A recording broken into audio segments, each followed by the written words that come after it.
Speaker, Madam Vice President, members of Congress, my fellow Americans, in January 1941, Franklin Roosevelt came to this chamber to speak to the nation, and he said, "I address you at a moment unprecedented in the history of the Union. Hitler was on the march. War was raging in Europe. President Roosevelt's purpose was to wake up Congress and alert the American people that this was no ordinary time. Freedom and democracy were under assault in the world. Tonight, I come to this same chamber to address the nation. Now, it's we who face an unprecedented moment in the history of the Union. And yes, my purpose tonight is to wake up the Congress and alert the American people that this is no ordinary moment either. Not since President Lincoln and the Civil War have freedom and democracy been under assault at home as they are today. What makes our moment rare is that freedom and democracy are under attack both at home and overseas at the very same time. Overseas, Putin of Russia is on the march, invading Ukraine and sowing chaos throughout Europe and beyond. If anybody in this room thinks Putin will stop at Ukraine, I assure you he will not.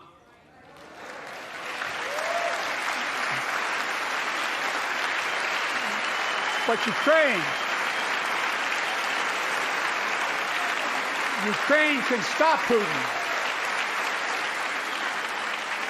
Ukraine can stop Putin if we stand with Ukraine and provide the weapons that needs to defend itself.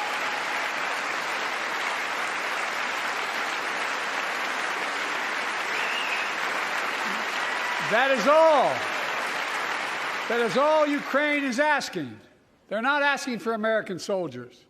In fact, there are no American soldiers at war in Ukraine, and I'm determined to keep it that way.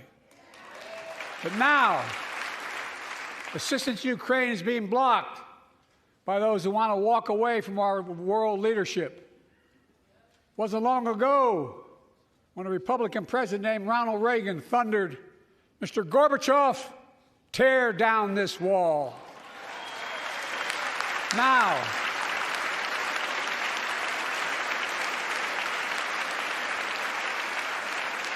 my predecessor, a former Republican president, tells Putin, quote, "Do whatever the hell you want." That's a quote. A former president actually said that, bowing down to a Russian leader. I think it's outrageous, it's dangerous, and it's unacceptable.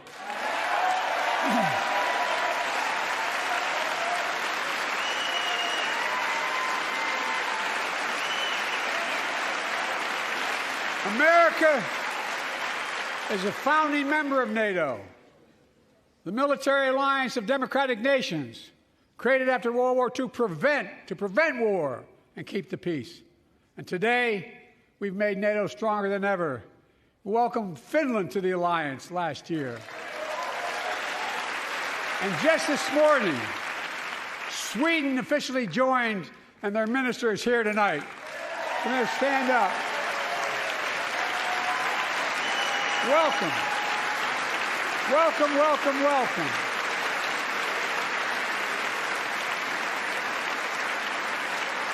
And they know how to fight. Mr. Prime Minister, welcome to NATO, the strongest military alliance the world has ever seen. I say this to Congress, we have to stand up to Putin.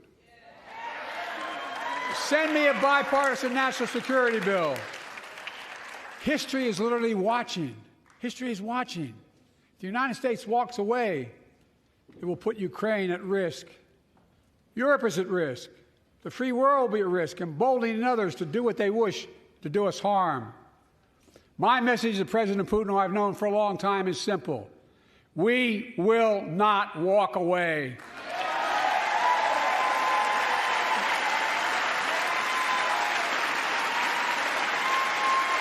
We will not bow down.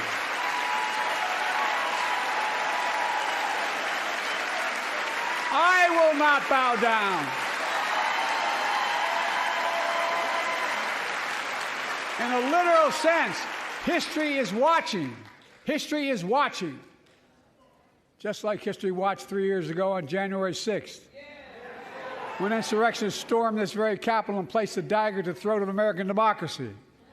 Many of you are here on that darkest of days.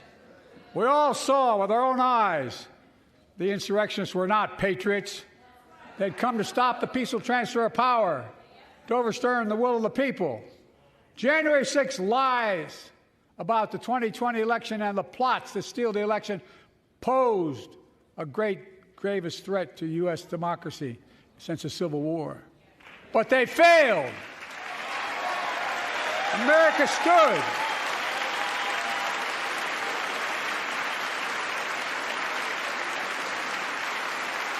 America stood strong, and democracy prevailed. We must be honest. The threat to democracy must be defended. My predecessor and some of you here seek to bury the truth about January 6th. I will not do that. This is the moment to speak the truth and to bury the lies. Here's the simple truth. You can't love your country only when you win.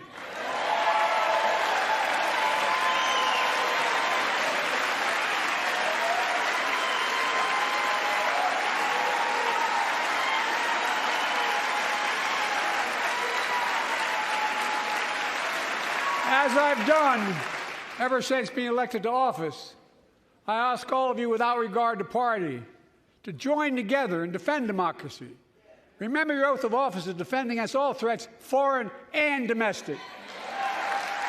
Respect free and fair elections, restore trust in our institutions, and make clear political violence has absolutely no place in America, zero place. Again, it's not hyperbole to suggest history is watching. We're watching. Your children and grandchildren will read about this day and what we do. History is watching another assault on freedom. Joining us tonight is Latoya Beasley, a social worker from Birmingham, Alabama. 14 months ago, she and her husband welcomed a baby girl thanks to the miracle of IVF. She scheduled treatments to have that second child, but the Alabama Supreme Court shut down IVF treatments across the state, unleashed by a Supreme Court decision overturning Roe v. Wade. She was told her dream would have to wait. What her family had got through should never have happened. Unless Congress acts, it could happen again. So tonight, let's stand up for families like hers. To my friends across the aisle, don't keep this waiting any longer. Guarantee the right to AVF. Guarantee it nationwide.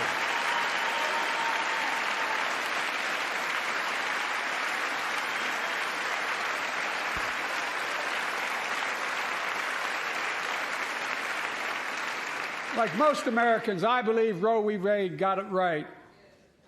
I thank Vice President Harris for being an incredible leader, defending reproductive freedom, and so much more.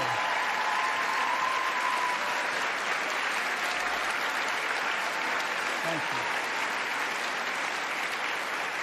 My predecessor came to office determined to see Roe v. Wade overturned. He's the reason it was overturned, and he brags about it.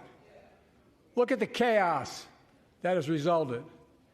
Joining us tonight is Kate Cox, the wife and mother from Dallas. She's become pregnant again and had a fetus of a fatal condition. Her doctor told Kate that her own life and her ability to have children in the future were at risk if she didn't act. Because Texas law banned her ability to act, Kate and her husband had to leave the state to get what she needed. What her family got through should have never happened as well, but it's happening in too many others. There are state laws banning the freedom to choose, criminalizing doctors, forcing survivors of rape and incest to leave their states to get the treatment they need.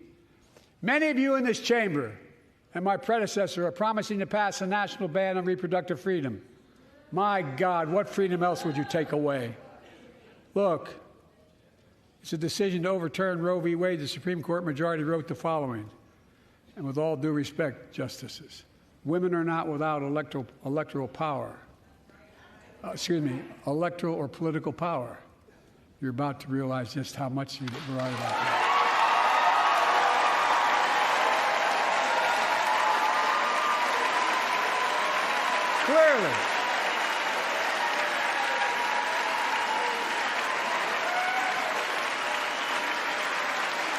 Clearly.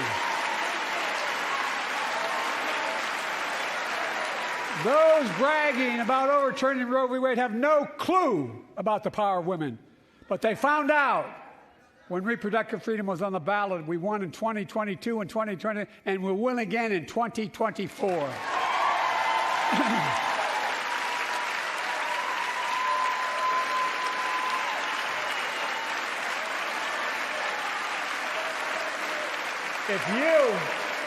If you, the American people, send me a Congress that supports the right to choose, I promise you, I'll restore Roe v. Wade as the law of the land again.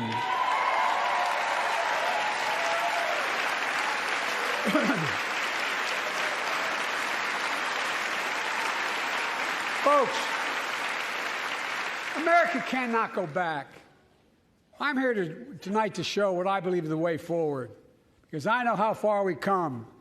4 years ago next week, before I came to office, the country was hit by the worst pandemic and the worst economic crisis in a century. Remember the fear, record losses.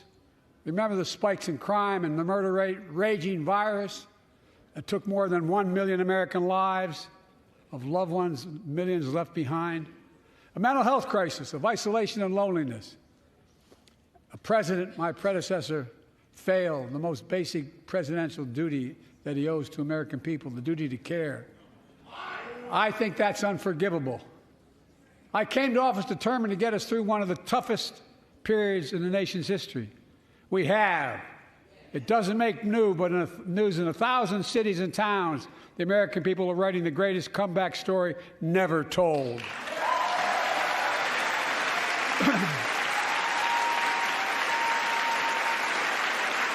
So let's tell the story here. Tell it here and now. America's comeback is building the future of American possibilities, building an economy from the middle out and the bottom up, not the top down, investing in all America, in all Americans, to make sure everyone has a fair shot, and we leave no one behind. The pandemic no longer controls our lives. The vaccines that saved us from COVID are now being used to beat cancer, turning setback into comeback. That's what America does. That's what America does.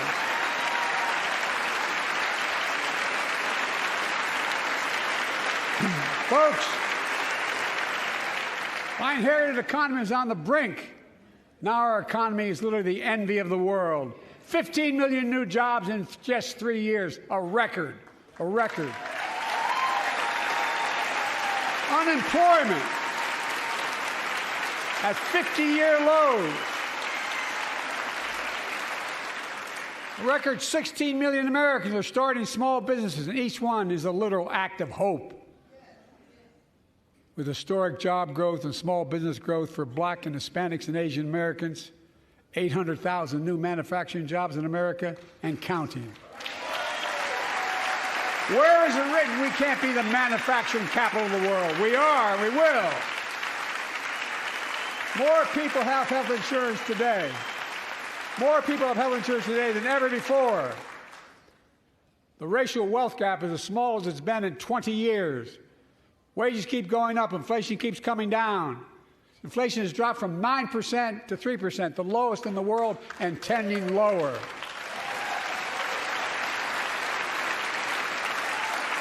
The landing is and will be soft. And now, instead of importing foreign products and exporting American jobs, we're exporting American products and creating American jobs. Right here in America, where they belong.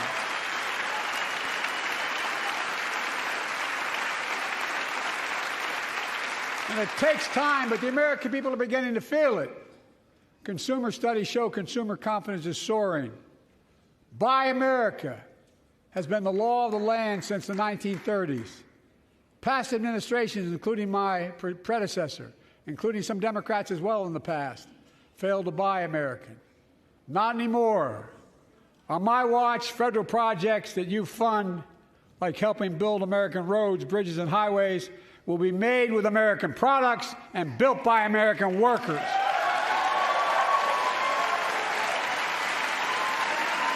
Creating good-paying American jobs.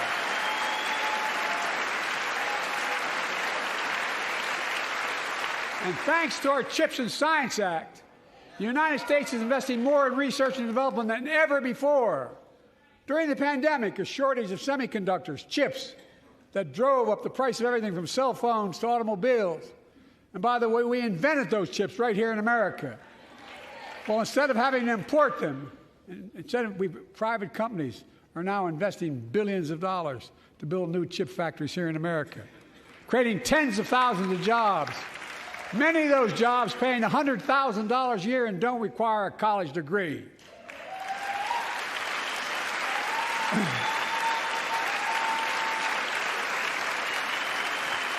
In fact, my policies have attracted $650 billion in private sector investment in clean energy, advanced manufacturing, creating tens of thousands of jobs here in America.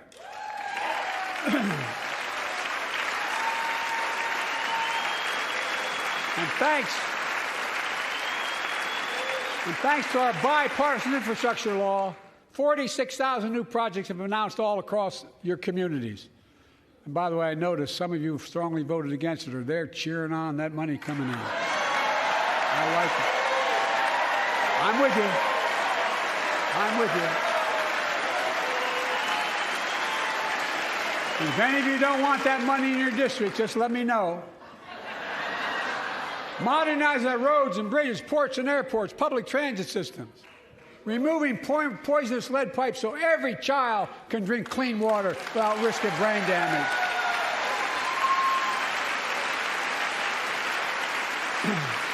Providing affordable high-speed internet for every American, no matter where you live, urban, suburban, or rural communities, in red states and blue states. Record investments in tribal communities. Because of my investment in a family farm,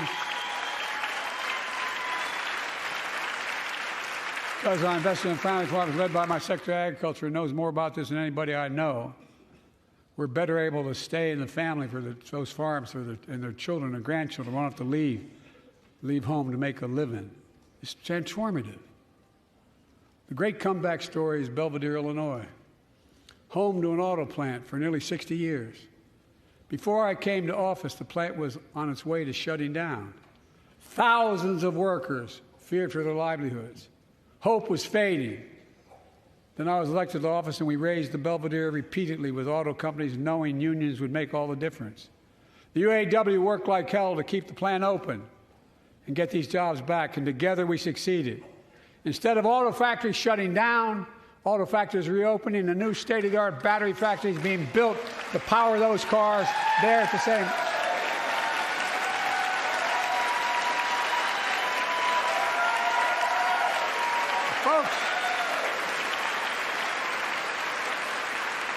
The folks of Belvedere, I say, instead of your town being left behind, your community is moving forward again. Because instead of watching auto jobs in the future go overseas, 4,000 union jobs with higher wages are building the future in Belvedere right here in America.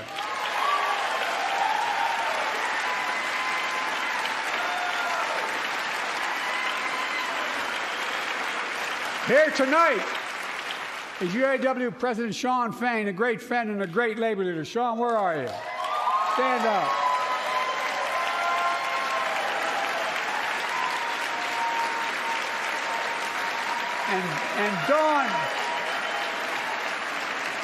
And Dawn Sims, a third-generation worker, UAW worker at Belvedere. Shawn, I was proud to be the first president to stand on the picket line, and today, Dawn has a good job in her hometown, providing stability for her family and pride and dignity as well. Showing once again, Wall Street didn't build America. They're not bad guys. They didn't build it, though. The middle class built the country, and unions built the middle class.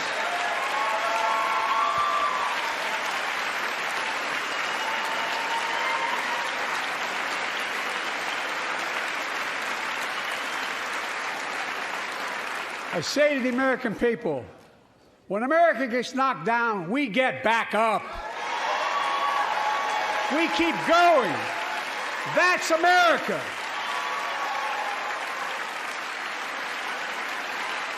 That's you, the American people. It's because of you America's coming back. It's because of you our future is brighter. It's because of you that tonight we can proudly say the state of our union is strong and getting stronger.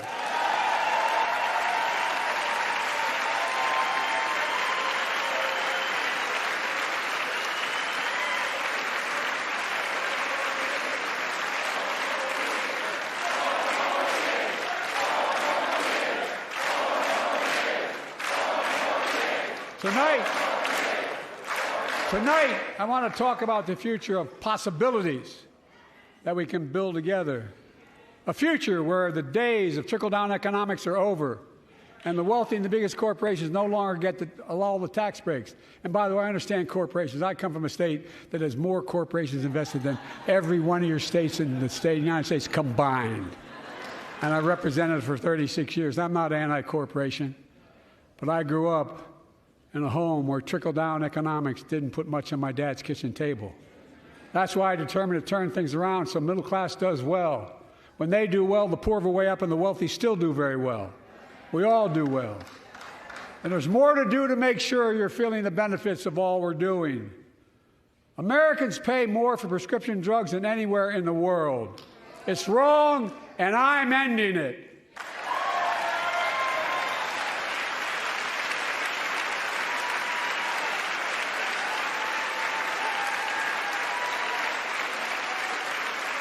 For the law that I proposed and signed, not one of you Republican buddies voted for it. We finally beat Big Pharma. Instead of paying $400 a month or thereabouts for insulin with diabetes, and it only costs $10 to make, they only get paid $35 a month now and still make a healthy profit. And I want to, but what to do next? I want to cap the cost of insulin at $35 a month for every American who needs it. Everyone.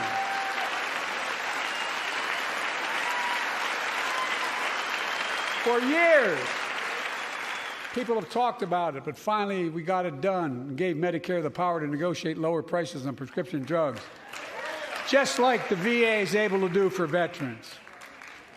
That's not just saving seniors money, it's saving taxpayers money. We cut the federal deficit by $160 billion.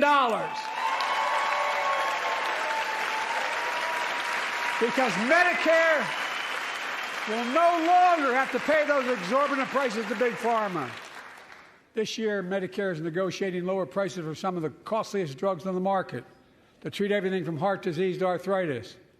It's now time to go further and give Medicare the power to negotiate lower prices for 500 different drugs over the next decade. We're making a lot of money, guys. And they'll still be extremely profitable. Will not only save lives, it will save taxpayers another $200 billion. Starting next year, the same law caps total prescription drug costs for seniors on Medicare at $2,000 a year, even for expensive cancer drugs that cost $10,000, $12,000, $15,000. Now I want to cap prescription drug costs at $2,000 a year for everyone.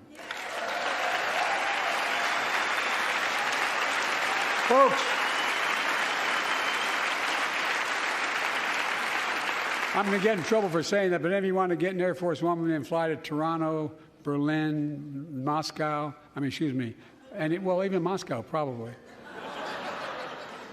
And bring your prescription with you, and I promise you I'll get it for you for 40% the cost you're paying now. Same company, same drug, same place. Folks, the Affordable Care Act, the old Obamacare, it's still a very big deal.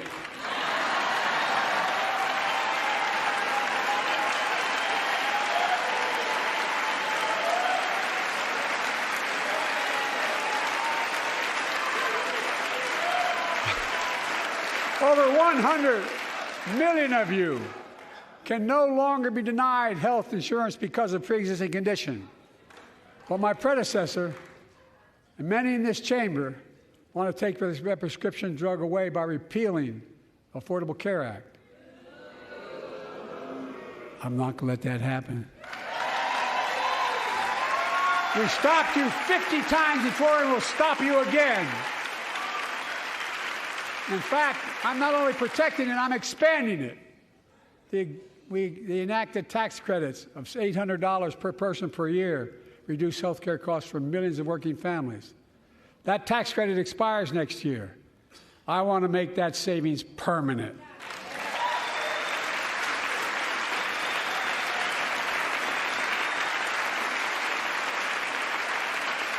To state the obvious, women are more than half our population, but research on women's health has always been underfunded. That's why we're launching the first ever White House initiative on women's health research, led by Jill, doing an incredible job as First Lady.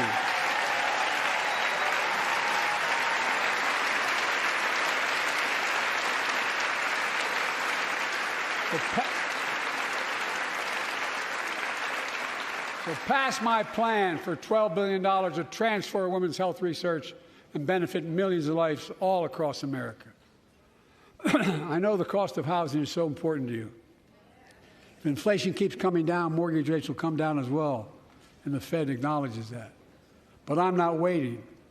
I want to provide an annual tax credit that will give Americans $400 a month for the next 2 years as mortgage rates come down, to put toward their mortgages when they buy their first home or trade up for a little more space. Just for 2 years.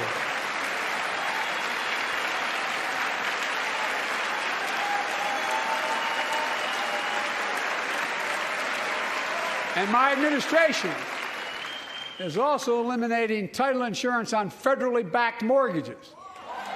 When you refinance your home, you can save $1,000 or more as a consequence. For millions of renters, we're cracking down on big landlords who use antitrust law, who break antitrust laws by price fixing and driving up rents. We've cut red tape so builders can get federally financing, which is already helping build a record 1.7 million new housing units nationwide. Now pass and build and renovate 2 million affordable homes and bring those rents down.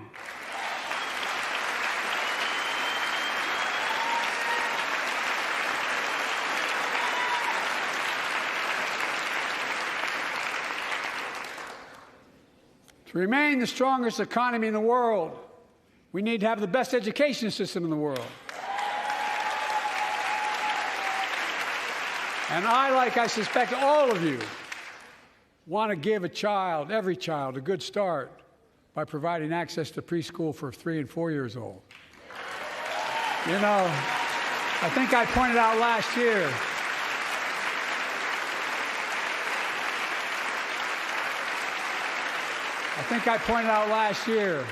that children coming from broken homes where there's no books, they're not read to, not spoken to very often, start school, kindergarten, or first grade, having heard 1 million fewer words spoken. Well, studies show that children who go to preschool are nearly 50% more likely to finish high school, go on to earn a 2- and 4-year degree, no matter what their background is.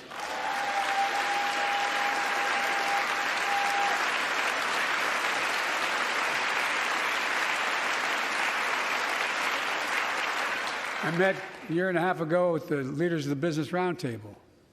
They were mad that they were angry, I think, well, they were discussing why I wanted to spend money on education. I pointed out to them as vice president, I met with over 182 of those folks. Don't hold me to the exact number. Thanks for watching. Don't forget to subscribe, like, comment and share.